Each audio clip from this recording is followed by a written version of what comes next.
Welcome to the Mind Sensei podcast.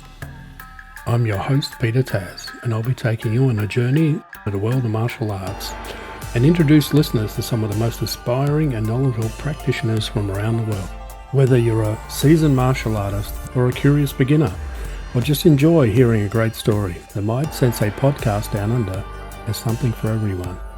So tune in, sit back, and let us take you on a journey through the world in martial arts. So welcome back to another episode of the Mind Sensei podcast. I'm your host, Peter Taz, and today we are joined by a man who's dedicated his life to the evolution, preservation, and development of American Kenpo. 10th degree Senior Master, Mr. Tim Bulot. Senior Master Bulot is not only a lifetime martial artist, he is one of the most recognized senior figures in Kenpo today. He's also the owner of Bulot Media, a platform committed to capturing, preserving, and documenting the legacy, history, and influence of American Kenpo, its pioneers around the world. Throughout his work, he continues to uplift the art and ensure the stories, teachings, and philosophies of our community are passed towards future generations. So welcome me in introducing Mr. Tim Bulot to the Mind Sensei podcast. Welcome, sir. Thank you, Peter. Appreciate that that hefty introduction there. We'll try to keep it short. That's a lot to live up to. Well, it's only a snippet of what you do, so if it feels weird, if I read everything out you did, you probably would feel very weird. So I appreciate that. So let's kick this off and we take everyone back to the beginning. And what inspired you to start practicing in the martial arts, and how did you pick, your first style? yeah, that's a long ways back to remember. So back Peter, when I guess elementary school, they started busing the kids to different schools. So, and I guess the thought process was the integration of all the cultures and all the classes of people, however you want to put it. So, I got basically taken out of my school and moved to another school that was, it was on the other side of the tracks, if you know what I mean. And I got my ass handed to me on a regular basis from a young age there. So we're talking, going into junior high school here. So just looking around, I found some karate books in the school library, believe it or not, because there was no, every once in a while you would see a movie or something like that back in then. This is in the mid-'70s. And then I started looking at magazines, and that's kind of what was piquing my interest. But I remember when I was in Boy Scouts also, in our scoutmaster was a brown belt. If I remember correctly, he had been in the Air Force and he actually studied in Korea, and he came back and he was a brown belt. And one day at a scout meeting, he brought a door, just a wooden, it was a hollow core door, to the scout meeting, and he had put on his gi, and he showed us a few things, and he rammed his fist through the door, and he kicked through the door, and did a kata, and I was just blown away. I was just blown away. So that was pretty much my introduction there. I didn't really know what I was learning, but I learned how to kick and punch, and that was a good start. And it just kind of spiraled from there. It's been a tough journey. I'll put it that way, because, back in that day, you had to look really, really hard to find places to train. There just wasn't schools like they were. I mean, this is way, you're talking the '70s, and then up until, I was in high school till '79. And then wasn't till I actually got out of high school that I could drive up into Dallas and actually go to a school and train, because I had a car and a driver's license at that point. Okay, and before that, it was just garage schools and just wherever I could learn from. So I had a couple of guys, and my scoutmaster being one of them, that taught me things to pique the interest. But formal study didn't really start until a little bit later. What style was that you started, what we was doing? I bounced back and forth. It was, and I didn't know this right away, but what the scoutmaster was teaching was Korean martial arts. And then there was another guy that I studied with, whose name I'm not going to mention because he got into trouble with the law. a little bit later on, so I'll just leave that out. He called it Chinese karate, but I actually found out later on that it was basically Tracy's Kenpo. Okay. But I didn't know that back then because, when you're younger, you don't have access to the information and so forth. So then when I started going into Dallas, I was back into Tong Sudo and the Korean martial arts again. And then when I became a police officer at 21, I switched back to Kenpo again. Now, so when I became a police officer, we actually had a club within the agency. I worked for a large police agency, and we had a club there that was all police officers. So we had a legit a hardcore Kenpo class going at that time. So I stayed with that for years. Okay, and that is what took me forward. So what, whose school was that with the class? This guy's name was he was a lieutenant there. He was Kim Rowe, and he was a black belt under his instructor was David Seniceros. I don't know if you've heard of him or not, but Heard of the name. yeah, he was one of Mr. Parker's boys back in the day. I think he was wearing a fourth or a fifth degree. He got promoted somewhere in there, and so the club pretty much involved them two, and it was a good thing because being in law enforcement, that just gave me more motivation because I worked for a busy agency, and Kenpo became my main form of defensive tactics out on the street. And so it was, a proving ground. So every lesson was, and back then it's not like it is now where you can go watch it before you learn it. We had the big red book and with all the techniques written out from the IKKA and so forth. And you didn't know what technique you were going to get until you went to class that time. So it was quite an adventure. So that got me up to, I think, around blue belt. It seems like I was at blue belt forever. And then just one day, he shut it down. I'll never forget that day. Because we trained a lot on Saturday afternoons. And so he was running the class and he was looking out at his swimming pool in the backyard and running the class. And he would look out at his swimming pool and he pretty much said, "The hell with it. I'm not doing this anymore." And he quit teaching just like that. So then I went back to a Tracy school again. So I'm bouncing back and forth. Was that Kim Rowe or was that David Sinicero? No, that was well, David was Kim's mentor / instructor at that time. So Kim Rowe was I'm going to say a fourth under David, who was under Mr. Parker. But Kim was the instructor. He was a good instructor. Okay. Good instructor and very knowledgeable. I mean, he was a Vietnam veteran, 101st Airborne, lieutenant at the police agency. So he knew what he was doing. I'll put it that way. And it was all about the streets for us. We didn't care about the fluff and how it looks. And yeah, it was all about the streets. We were all cops and that's where we were learning it. So, then I went back to the Tracy school, that was in Fort Worth, and I did get to black there. Okay. And, School was a Tracy school or? yeah, it was Tracy's Kenpo Karate. It was one of his Okay. franchise schools. In what, Dallas or? That was in Fort Worth. Fort Worth. Okay. Fort Worth. Yeah. Fort Worth is like a sister city of Dallas. So, and I was there for quite a while. I used to help teach there and I'd open up the dojo on Saturdays and, I had a good time there. And then, we decided to go IKKA and started learning the Parker techniques. Now, Mr. Parker was still alive back then. So, he would make the rounds and do the seminars. And I had kept up with what I had learned from my previous instructor. So I wasn't starting over again. So I had a pretty good, I was, I don't know, blue, green, maybe almost a brown, but I had a pretty good base going back into it again.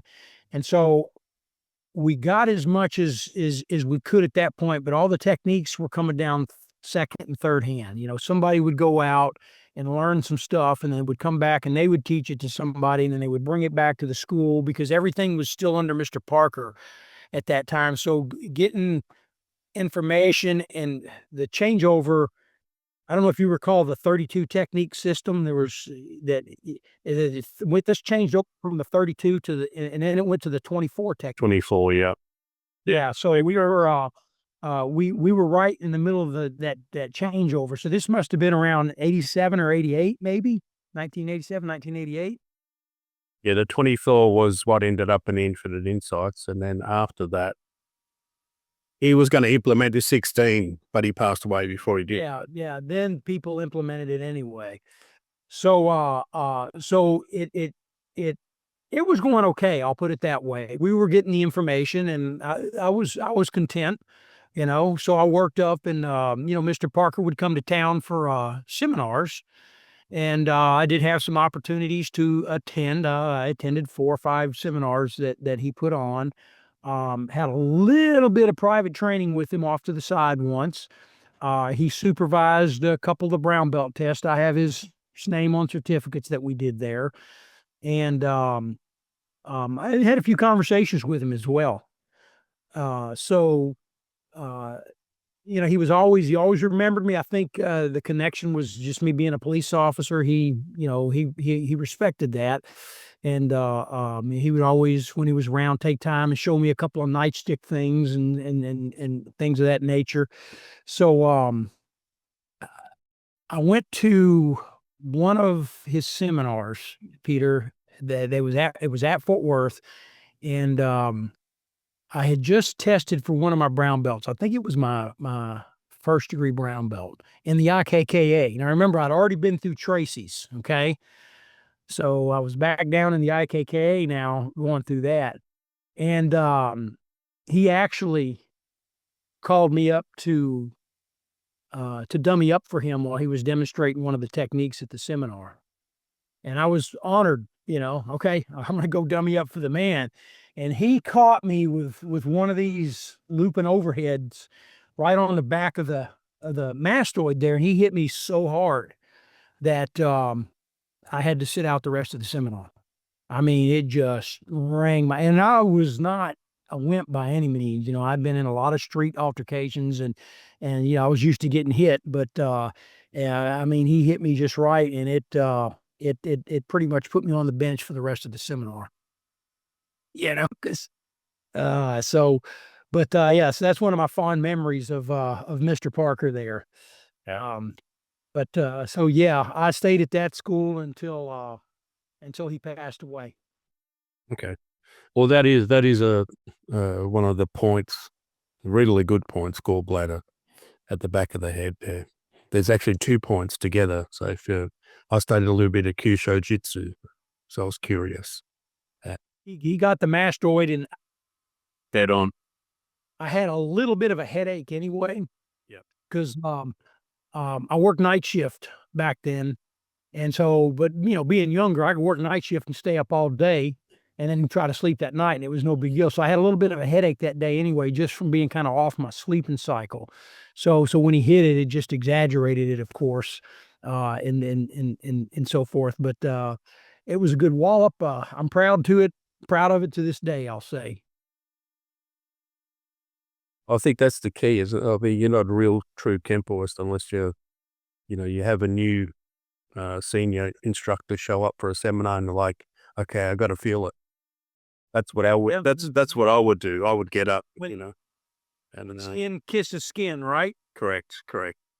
Yeah, I would get up and just want to feel it and see how good the control was or how hard they would hit. Shortly after that, he passed away. Okay.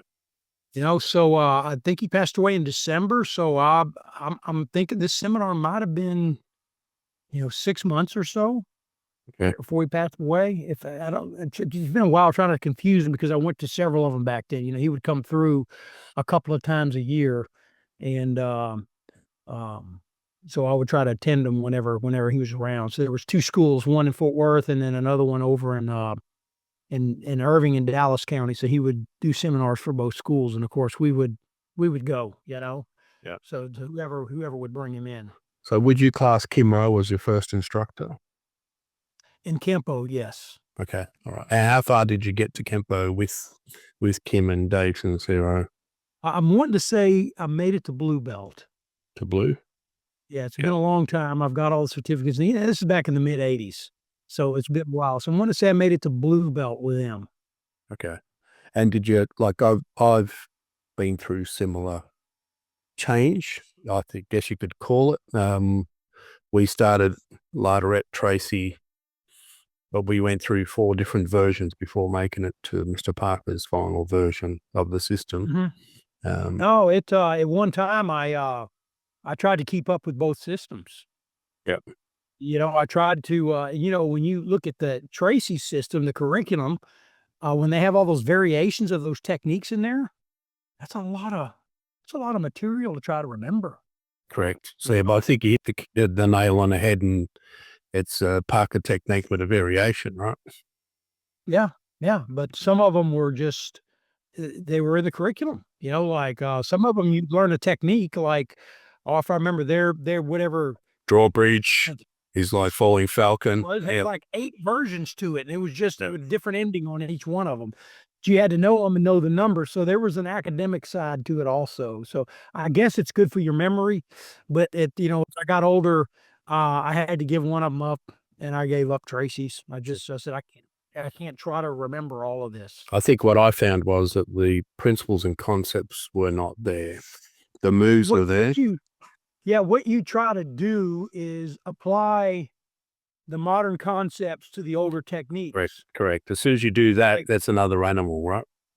I found out for me it worked okay. I mean, I think Tracy's a lot of they were similar. They would call a hard bow and a forward bow, and a soft bow was a closed kneel, and then they didn't have a wide kneel, and then the 45 and the 90-degree cat, they just had a cat stick. So you would kind of learn what was the closest fit and put it in there. And then as you start learning more about Parker's power principles, mainly, Tracy's doesn't really get a whole lot. The way they practice Tracy, I found out Peters was real hard on my joints too, because they want to just pop it, and just, and it's all about, just slapping and speed. And, my shoulders and elbows would kind of ache after, you know what I'm talking about? Um, and so forth. So, especially, a little later when I started training with Larry, that just learning how to relax and intense, made all the difference in the world. Yeah, correct. I think also a lot of the people that I interviewed, seniors that were did start with a foray into Tracy, were saying it was all done in the air, it wasn't even done on a body, right? Yeah, a lot of it was done in the air. Yeah. Now we were pretty good about practicing on the body, but in the school, but for testing purposes, yeah, it was pretty much it was more memory than anything, you know. Yeah, correct. I mean, in this day and age, though, there's not a lot. People still do not practice on a body, which is, I don't know. I think that's key. If you can't, you know, I'll I, agree. yeah, you got to be able to practice on the body. I took my we used to be representatives for a certain gentleman, and so I spoke to a friend who had a school, big school, commercial school, and said, "Look, why don't I come down, teach a free class, and then if people like it, then they think Kenpo is good. Come and see the guest we've got arriving. Like you think this is good, come and see the guy in the seminar." So we did that. I took one of my guys, and he had a friend who went to that school. So he he was training under me with his daughter. They're my first black belts. And they had a very good family friend that trained at the other school. And so him and his daughter trained at the other school. So it was a little bit like a rivalry kind of thing. Every time they would get together, he would always ask the daughter to show him, what are you learning there? And what are you doing there? I was fascinated by it. And anyway, I said, look, they're not like us. So keep an open mind when you go there and just help people out. And so we did a seminar. I think we did something simple like 5 swords or something like that. And anyway, he turned around. He was working with someone. He turned around and said, how often do you do this? And he goes, do what? He says, touch people. He's like, every single class, like, you know. Yeah. No, my first, I started with a garage school first, and then I actually co-rented a a spot in a commercial shopping center. It was upstairs. It was a nice school, but it was me and then a friend of mine, which was a high-ranking Taekwondo Tang Sudo instructor, and he was also worked at the same police agency. So he would do Mondays and Wednesdays, and I would do Tuesdays and Thursdays or something like that. And we had an open Friday night where we both had open sparring, and we would all get together from both sides. And then I think I had a Saturday class. So, but anyway, we would kind of trade off stuff, and uh, I was actually working with him and trying to show him some Kenpo and when get into, working on the body and stuff, I mean, he got pissed, because he didn't like the contact. And I'm like, guy, you go out here and you spar and you guys hit each other and bleed and stuff, but when you work in a self-defense, you complain about the contact. I don't get it, you know? So yeah, it's different people, different perspectives. Okay. So you went to Blue with Kim Rowe. Where did your journey take you after that? No, that's when, like I said, he just quit one day. Yeah. He quit out of the blue, and so that's when that's when I started going to Tracy school. I mean, I didn't waste any time with it. Yeah, yeah. I switched it. I wasn't going to stop. I was infatuated with martial arts at that time, and like I said, it was my main form of defensive tactics back there. I mean, I remember, Peter, some shifts having, multiple use of force situations in one shift just because it was a busy area that, we're right in the middle of Dallas County there, and it's a population center and a lot of stuff going on. So I wasn't about to slack off. So, and when I went to Tracy's again, you got a private lesson a week. So I got caught up pretty quick. They treated me with respect because of my previous training when I went in. So I got caught up pretty quick and got back to the same level and moving ahead, in short order.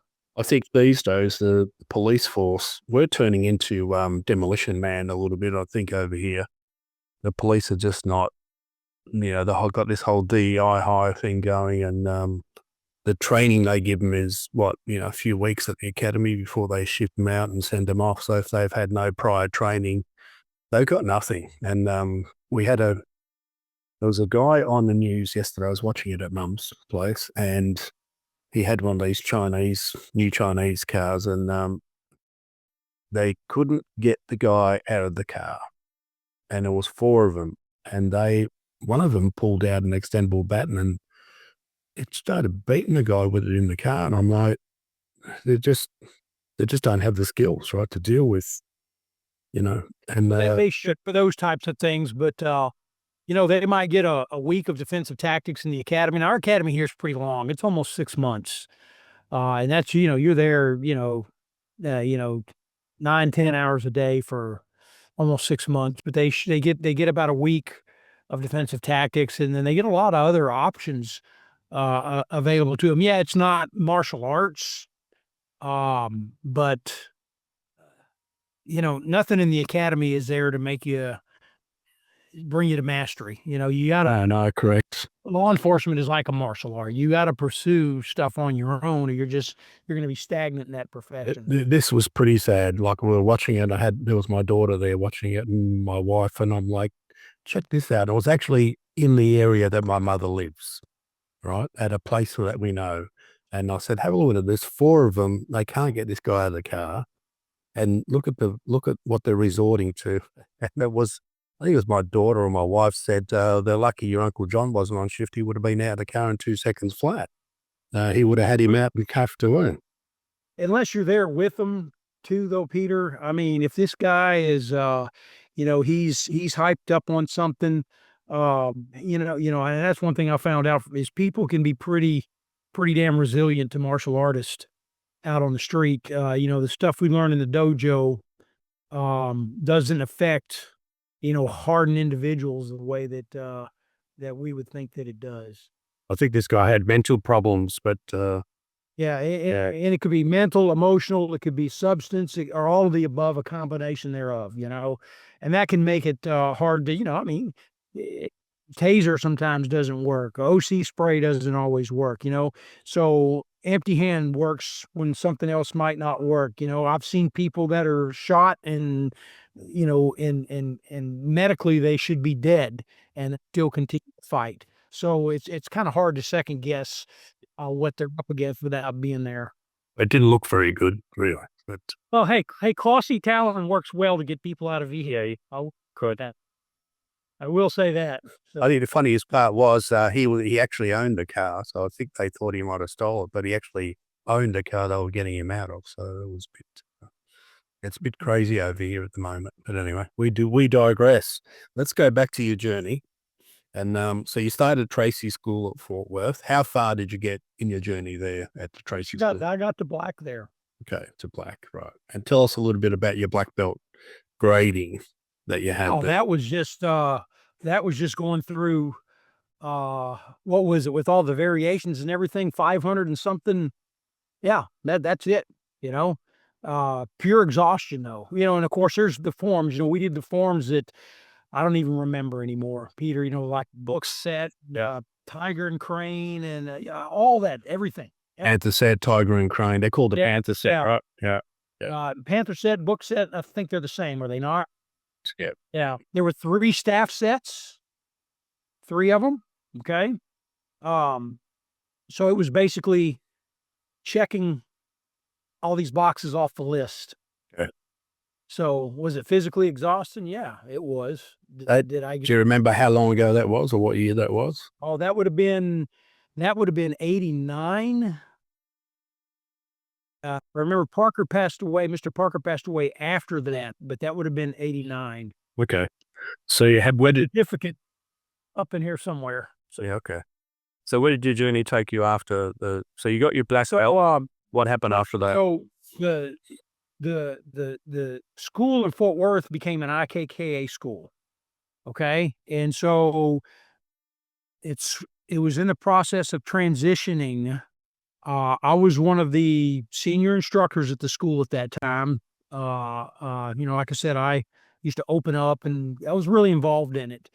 And there were several other black belts in the area that would come in and we would have, you know, group sessions and try to swap the curriculum. And pretty much everybody else that was in Texas kind of had gone through the same thing at one time or the other. I remember Mr. Duffy used to come up from Austin and he was, I think, with Steve LeBounty's curriculum, and he made that transition or was making that transition to the Parker stuff. And so he would come up and kind of help with the new curriculum. And there were some other folks around that would come in and help with the new curriculum. And then, you know, so we were trying, and it was going okay. We were getting the material.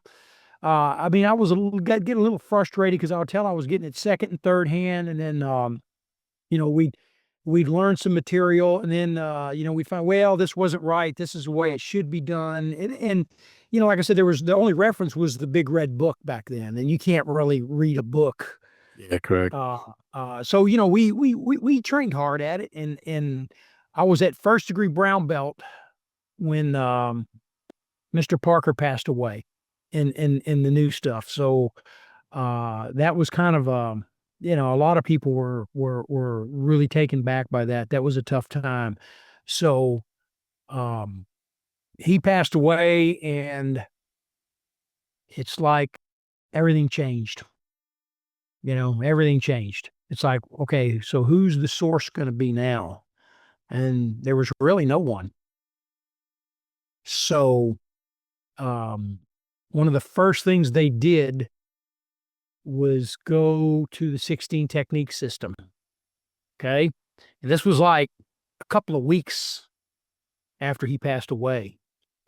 And I took that pretty hard because it's like, so, you know, I'm looking at this point, about a 12-year journey in Ed Parker's Kenpo.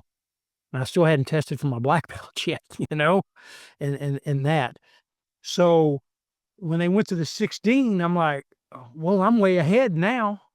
If you look at what's on paper, I'm like, I'm way ahead. So what are we going to do? And there was no organization, no method set up. And I wasn't, I wasn't just, my involvement didn't hinge on me having a test date. But after about 12 years of kind of being kicked around, you kind of like, I've got goals, and I would like to accomplish this. So like, you're studying for your degree, Yeah, and correct. You don't want to keep study forever. exam Yeah. keeps getting put off and put off and put off. So nothing happened. There was some infighting. I wasn't involved in that. Some arguing going on. And I left. I went to California. So that What year was that? January of '91, I started studying directly with Mr. Tatum. So you didn't have your black belt in Ed Parker's I had it at Tracy's. in Tracy's, right? Yeah. Yes. So were you just black or you a degree in No, Tracy? first degree. First Okay. degree. Yeah. Okay. And Mr. Tatum respected that. Okay. So I started studying in private first. I had the means to travel out there, and I was working as I was on the felony crimes unit at my agency. So we got a lot of comp time, overtime. When we worked extra hours, we could put in for overtime pay or comp time, which was time off at time and a half. Yeah. Okay. Yeah. So I built up a lot of paid time off very quickly. So did the other officers and the investigators and so forth. So I would every 3 or 4 months I would travel out to Pasadena, and I'd stay for a week, 10 days out there, and I'd take private lessons. And at this time I was going to Mr. Tatum's house. Now, So where were you staying when you went there? Were you sleeping at the studio or? no, I'd stay at a hotel. I had the means to support all that. I made good money. I drove my vehicle out there. It was 20 hours one way. I drive nonstop all the way, no sleep. So, but I I get asked, how did I get hooked up with Mr. Tatum? So, and I guess it was probably about 88 or 89. He came out with some VHS videotapes, Panther series, yeah. and they were in black belt magazines. And this is God's honest truth. Okay. Mr. Parker was at the Fort Worth school, and this was on a Saturday afternoon, and there were just 2 or 3 of us there. Class was over, and we were talking in the lobby. And I asked him, I said, Mr. Parker, I said, because, Mr. Tatum's name is vice president or executive vice president, I don't recall which one, was on my certificates for my belts. So I asked him, I said, Mr. Parker, I said, what's with Mr. Tatum in this video series? And Mr. Parker told me, his words were, Larry Tatum was my best. And then he went on to say, but then, when you think you know it all, blah, blah, blah, blah, blah. But he said those words to me. And so I said, okay. So when I started looking around for where can I go where I don't have to put up with all the politics, all the rigmarole that goes on with the changes, is I got his number. I'm wanting to say out of Black Belt magazine, and I called him. And I talked to his wife, Jill. And I'm like, Mrs. Tatum, here's my situation. I'm a police officer out here in the Dallas-Fort Worth area. Basically what we just talked about, I told him everything that I'd been through, and I said, I just want to learn Kenpo, and I want to learn it the right way. And I said, and she invited me, said, come out and take a block of lessons with Mr. Tatum. So I scheduled maybe a 3-hour block with him. And I went out there, Peter, and the man treated me like family since day one. I remember I went out there for just a day the first time I went out, and I ended up staying all day, okay, into the night. And they invited me into their home, just super, super nice people with me and everything. And, no angle to this whatsoever, except, and I think he appreciated, what I did for a living. He appreciated that, Mr. Tatum's a Vietnam vet. So we shared some stories down those lines, and at that time I was teaching defensive tactics at the academy. Also, he respected and appreciated that, and so it was a start of a whole new journey for me. So for the first time in all of those, since I started back way back when, I felt I had a direction to where I was getting material that, you know, it wasn't, I should say, without generation loss. Does that make sense? So I was getting it as close to the source as I could get it without going through all these different layers Yep. to where I didn't know which version, because I found out later, just the brown belt techniques that I was learning back then. So, Form 4, we would learn, for instance, the version of the brown belt technique that was in the form, but not the whole technique. And there was no reference to really compare it to, so I didn't know that.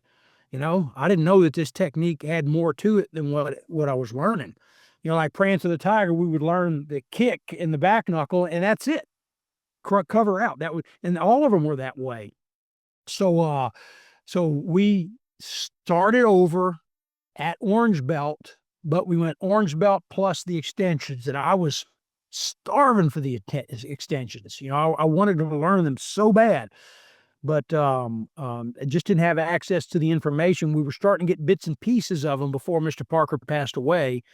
But so we started, and it was like, wow. And Mr. Tatum just broke everything down from top to bottom. And start with my first lesson with him, he restructured everything about my motion from the ground up. So my journeys out there became more frequent with more time. And over time, I studied his house for a couple of years, and I don't remember what year it was, but he opened the studio on Green Street.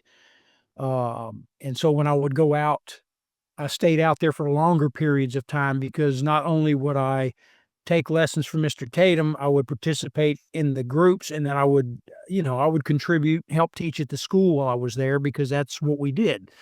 So I would go in and I would stay there all day. And, we would have a lesson sometime during that day. And then, if there was any privates that needed to be done, I would help him with that. I'd run maybe a group class when I was there, or if he was teaching the advanced class, I would jump in on that. And that went on for years. I mean, probably through my 5th degree black belt. That became like a home away from home for me out there. So, I would go out there and actually work with some of Data. That was Pasadena, yeah, that was his studio on Green Street, okay?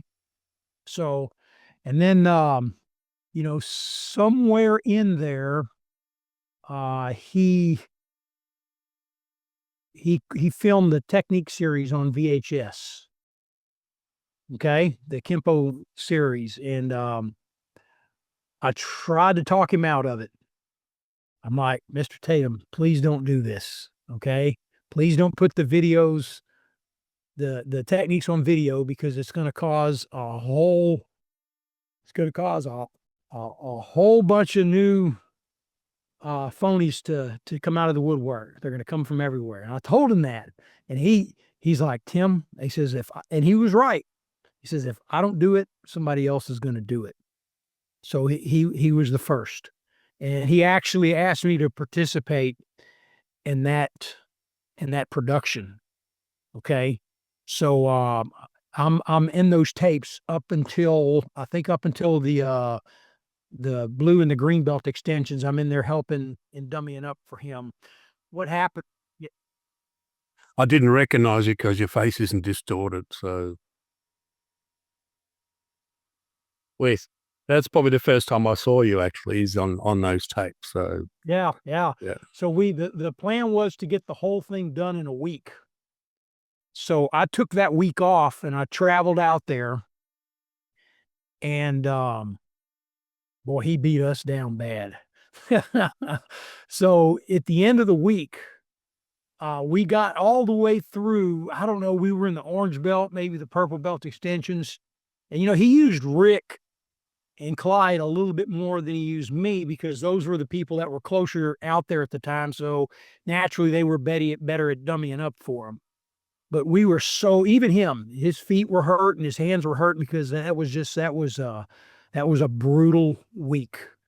And, we were sore. So we called it after a week, and then I'm wanting to say him and Rick and Clyde finish the last two belts about a couple of weeks or maybe a month or so after that. So I was out of time off at that point. I needed to get back to work, so I rolled out, came back home, and I remember driving home from that. It's like every bone in my body hurt. Cause, I mean, I had bruises on top of bruises, Peter, I mean, visible bruises, but it wasn't just so much that, it was that we would film all day, and then me and Rick, we would go out and train till 2, 3 o'clock in the morning, out there on the mat and everything. So, um, uh, we would keep training and keep training. And, yeah, so it was a long week. It was a good time though. Those videos were pretty good. They made it all the way around the world. Oh, they did. They did. I think Muhammad also released a set of videos. Yeah, I think that was a couple years later, was it not? Yeah, correct. Because when you get into, because you had, I think it was Larry Tatum, Muhammad Tabatabai, and Steve Spry were the ones actually in, and then I think Panther caught on and started milking a lot of other styles as well with it all. But Yeah, no, he did very well with those. I think he still does to this day. I'm proud to have been involved in that project. Um, and it was a lot of work, but it was a lot of fun. all right, so with your training with Mr. Tatum, what would have been your hardest grading that you had? Oh, I don't remember any of them being easy. I don't know that one was any harder from the other. I mean, Mr. Tatum would, I mean, he didn't kill us. I think he respected us for, the levels that we were going at. But, as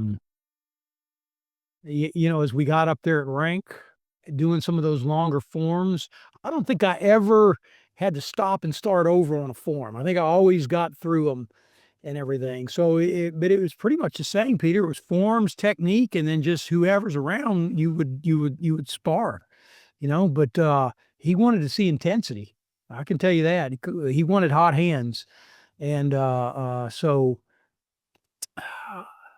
I'm wanting to say I tested maybe 2 or 3 times out there, and then 2 or 3 times at my place in Texas when I would bring him in. I had a pretty big school, and in the later years, 3,600 square feet, and I averaged 250 students year round at my bigger school.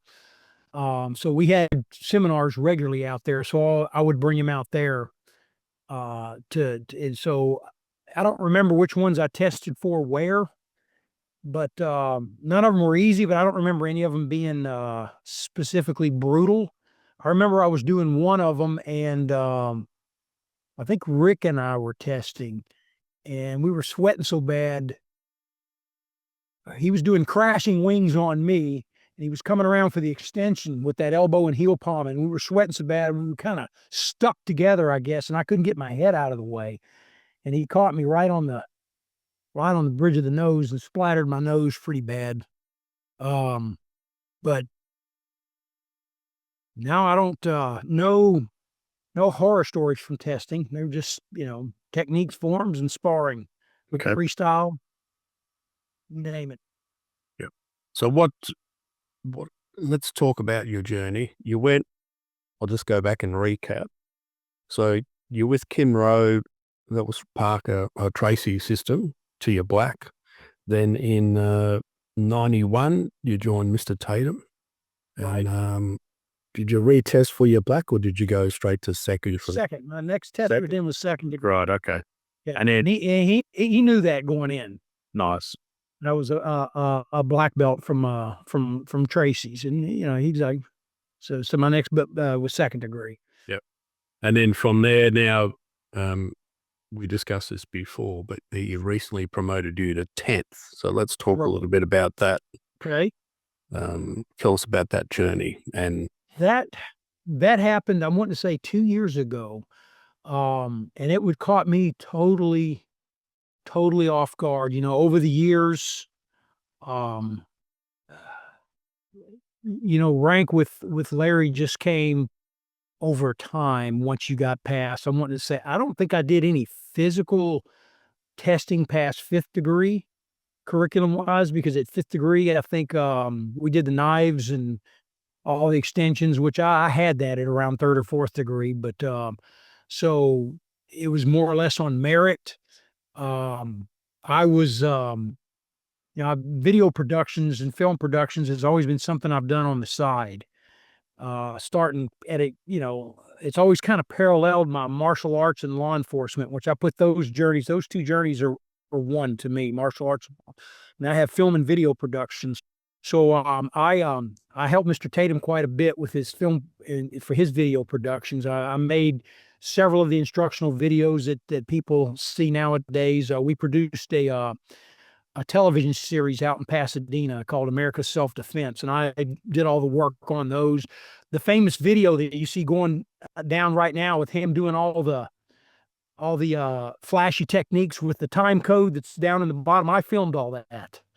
Okay, and it's gone viral now. Okay, it's actually kind of stolen from me, but that's another story. But that's all my work. The raw footage was out there.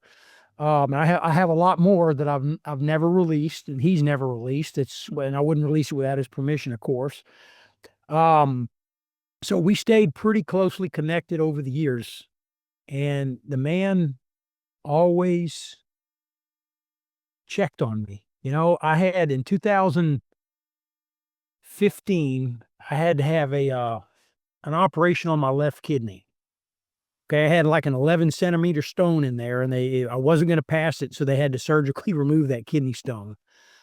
And I remember I was in pre-op, and my phone rang right before they started, you know, putting the juice into my veins, and it was Larry. You know, that's how my relationships have been with him. He was calling to just wish me luck and tell me I was on the prayer list, and that was I mean, that's what a relationship with an instructor is all about. So we've had intermittent projects together over the years.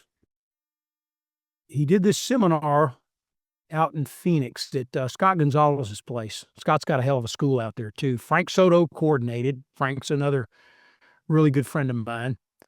And I went out there to teach and to film it for the live streaming that we did. Okay. And then another one of my black belts, Mark Redding, he was out there also. So the format was Frank was going to teach, Mark was going to teach, I was going to teach, and then Larry was going to teach.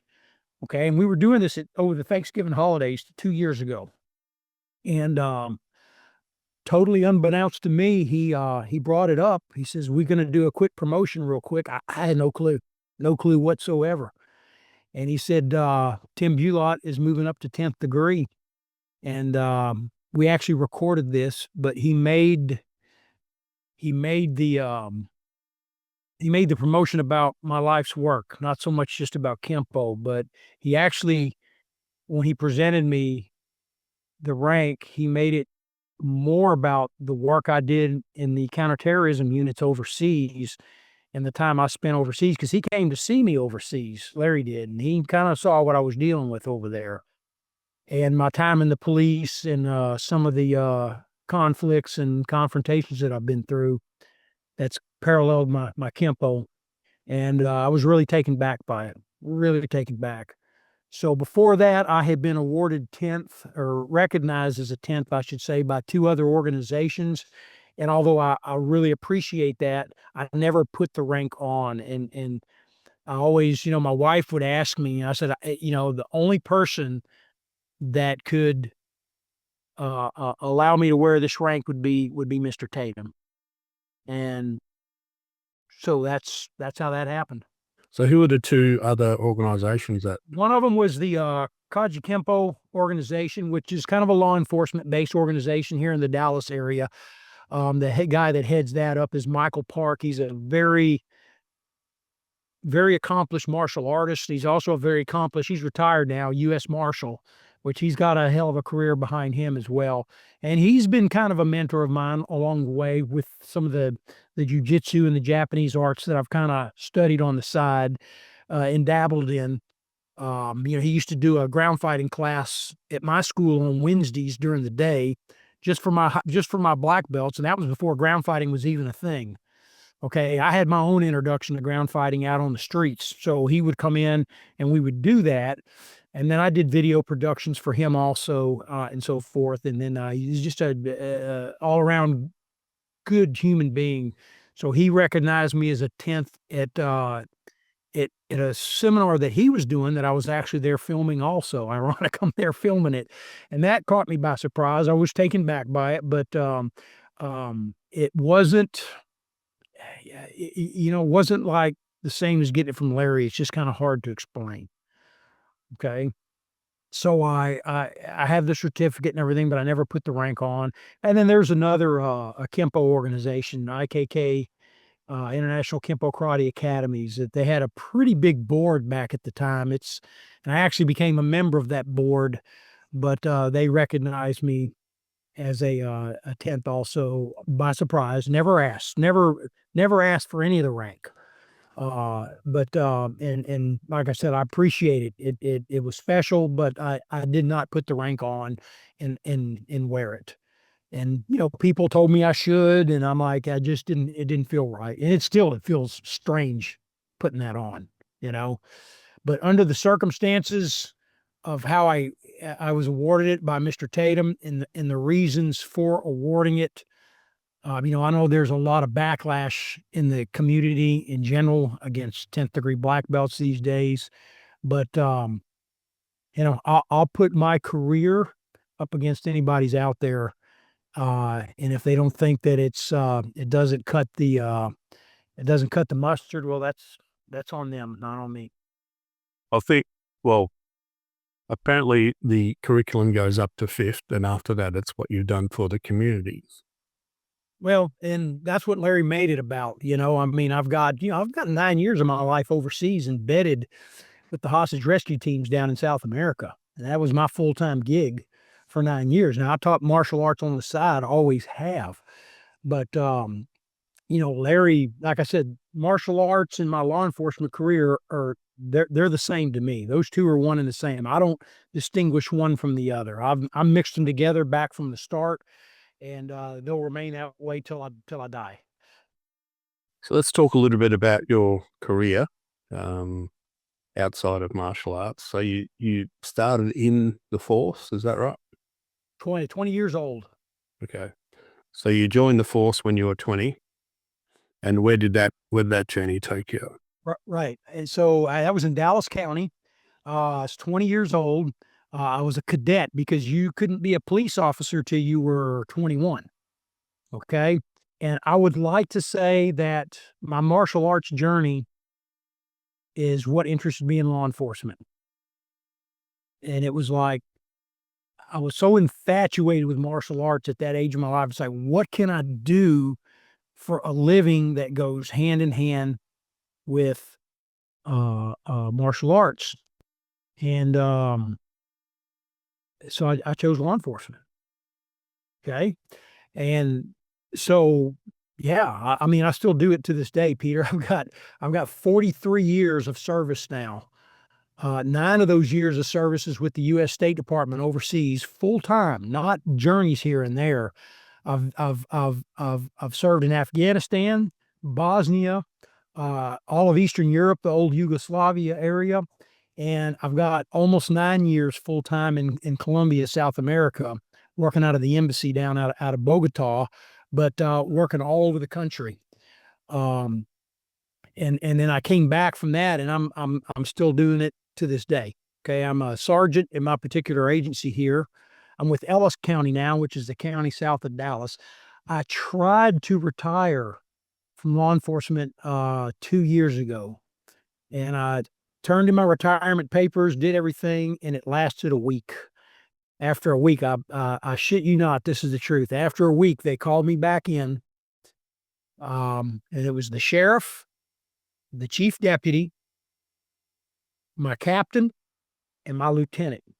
They gave me a pistol, they gave me a plaque, and two or three other things, and then they said, "How would you like a job?"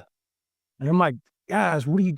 So the pressure was applied, and I caved. So I'm still working as the special operations coordinator for my agency here. So I'm going to try it again soon enough. I love it. I'm not burned out by any means, but I'm also got other things that I want to do. So what's the retirement age over there? Oh, you can, when I first started, it was 25 and out. Then they changed it to 20 and out. Well, I did 21 years with my first agency, and then I did, another almost 9 years with the State Department, that's a law enforcement agency now. It's federal, so my retirement didn't overlap because it's two different entities there. And then now I'm back in with another agency. So this retirement I'm talking my pension did overlap with my other municipal agency. Okay. And with a county agency now. So, so yeah, you can, you can retire. Just the more years you work, the more pension you're going to have. So it just kind of depends on the individual, I guess. Yeah. I do enjoy it. I like leading. I like leading a team out in the field. I like, I'm best at work when there's two or three critical incidents going on simultaneously, and I've got to manage all two or three of them. That's when I'm at my best right there, is when I can turn chaos into calm on a mass scale, okay, and sort all that stuff out. So, and then, a good chunk of that time was spent just in SWAT, special operations. So, a lot of firearms and tactical training. I do explosive breaching. Uh, at my school here, I have a live fire shoot house where we teach close combat. We run SWAT and advanced SWAT schools, high risk patrol tactics schools, all different sorts of tactical and law enforcement survival training. And like I said, it's all linked in my opinion, the Kenpo and the law enforcement side. Okay. Okay. And do you have any particular memorable moments from your career that you could share with us? Any story? Memorable moments. Well, uh, the bad things I try not to remember, and I think that's part of what keeps my sanity. 43 years is a long time. I mean, so what kind of story do you want? This is what I would come back at you. You want something that Kempo can relate to? Let's start with that. Let's start with Okay, so here's something I use in my Kempo teaching that comes directly from martial arts. Okay, so this must have been this was in the late 80s, mid 80s. So night shift, I'm on a disturbance call. There's a large fight at a wedding venue. Okay. And me and my partner arrive on scene, and the two people fighting split directions. So I go after one by myself, and I capture him because we got a crime. It's just a misdemeanor, but fighting in public's a crime, okay? And then we may have an assault also. So I capture him in this complex back in a dark area, and he resists, and it's one-on-one, and I take him down. Okay, and I actually put him to sleep with a neck restraint, a jujitsu type move that worked out quite well for me, that I relied on quite a bit back in that days. Well, about the time I got him under control, 5 to 6 of his buddies find us there, and they commenced to beating the shit out of me while I'm trying to use him as a shield. So this went on for quite a while. I got beat really bad. My pistol, I had two pistols on me, one in my holster, and I had one in my boot, and they were really tugging at the pistol on my holster, trying to get it out. And they were saying vile things about killing me and all that while they were trying to remove my pistol. But I held on to him. And that was really the only thing keeping them from hitting me in the face, because I was getting hit and kicked everywhere else. I had a second pistol in my boot, and I remember having a conscious thought about, can I get that gun out? Because rolled over a little bit, and I pinned my one pistol to the ground to try to keep them from getting it out of the holster. So I thought, if I go to the boot, I'm going to have to relinquish him, and then I'm done. So after a while this went on, I actually recall, there's a lot of aspects of stress response that occur. And one of them is you have somewhat of an out-of-body experience. I remember seeing myself from an off angle, like I was looking down on me while I was getting beat. Now, it wasn't anything that you could use consciously I could plan some strategy from that point of view. It was just like a vision that occurred. That's how bad it got. And then a few seconds later, I remember one officer who was a rookie officer arrived on scene, and he found me. And I could see him looking down the corner of this wall that I was pinned up against. So as I was kind of in a corner here, and I screamed for help, and he froze. He didn't come help me. Okay? New guy, scared shitless. He didn't come help me. So at that point, my partner who arrived on the scene with me, he found me, and he's a big guy, big, strong guy. He just threw his whole body into the crowd and knocked him off of me. And at that point, I was able to get up and get back on my feet. Nightstick came out, and we took control of that situation really quick. So I was beat up pretty bad, but I turned to the guy that didn't help me, and I started going towards him. And Peter, I was going to whip the shit out of him. I mean, I was a pretty hardened officer back in this, but as I approached to him, I started feeling weird, just weird. And I started looking, and I had dirt all over me. And so I went to start sloughing it off, and I realized it wasn't dirt, it was fire ants. Now, do you know what fire ants are? Okay, the whole time I'd been in that little corner of that building, there was a fire ant mound that actually ran up the wall, and I was on top of it with this guy trying to protect myself. And so the whole time I was down there, these things were just crawling all over me, and I didn't realize it because of all the stress that was going on. Well, then it hit me. So I never made it to him. Okay. Started pulling my clothes off, and we found a garden hose, and I ended up in the hospital because of that. So what's the moral of the story is ground fighting almost got me killed. That's what the moral of the story is. So that's something martial arts related that I can share. In a one-on-one situation, worked out great. I won that battle one-on-one. Okay. But when his buddies came in, and then to add the fact of the environment in there, that the ants got the best of me, I lost that fight really, really bad, and almost cost me my life. Almost cost me my life. So that's just one story that's martial arts related, that doesn't have a lot of gore and other things in it that I could share, and it's one of many encounters. But that one particularly, there's a lot of lessons I got out of that I use in my teachings. I'm your host, Peter Taz, and you've tuned in to the Mind Sensei podcast from Down Under.